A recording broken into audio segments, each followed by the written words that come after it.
ശുദ്ധീകരണ സ്ഥലത്തിലെ ആത്മാക്കൾക്ക് വേണ്ടിയുള്ള വണക്കമാസ പ്രാർത്ഥന.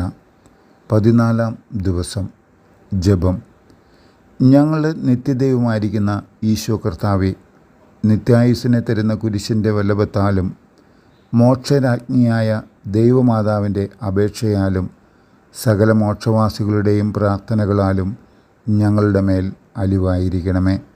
കർത്താവെ, ഞങ്ങളെ കാത്തു പരിപാലിച്ചു കൊള്ളണമേ. നിത്യത ലക്ഷ്യം വെച്ച് മരിച്ചവരുടെ ആത്മാക്കളെ കരുണയോടുകൂടെ കടാക്ഷിച്ച് അവരെ അങ്ങേ പക്കൽ ചേർത്ത് കൊള്ളണമേ. ആമേൻ.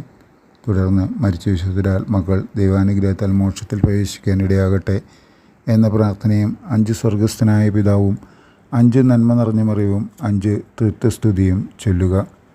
ഇതിനുശേഷം നിത്യപിതാവേ, ഈശോമിശിഹ കർത്താവിൻ്റെ വിലമതിയാത്ത തിരിച്ചുവരയെക്കുറിച്ച് ഇവരുടെ മേൽ കൃപയായിരിക്കണമേ എന്ന ജപവും 5 പ്രാവശ്യം ചൊല്ലേണ്ടതാണ്. സുഹൃത ജപം. ഈശോമിശിഹായുടെ ദിവ്യഹൃദയമേ, ഞങ്ങളുടെ മേൽ അലിവായിരിക്കണമേ. സൽക്രിയ. ശുദ്ധീകരണ സ്ഥലത്തിലെ ആത്മാക്കൾക്ക് വേണ്ടി പരിശുദ്ധരാജ്ഞി എന്ന ജപം ചൊല്ലുക.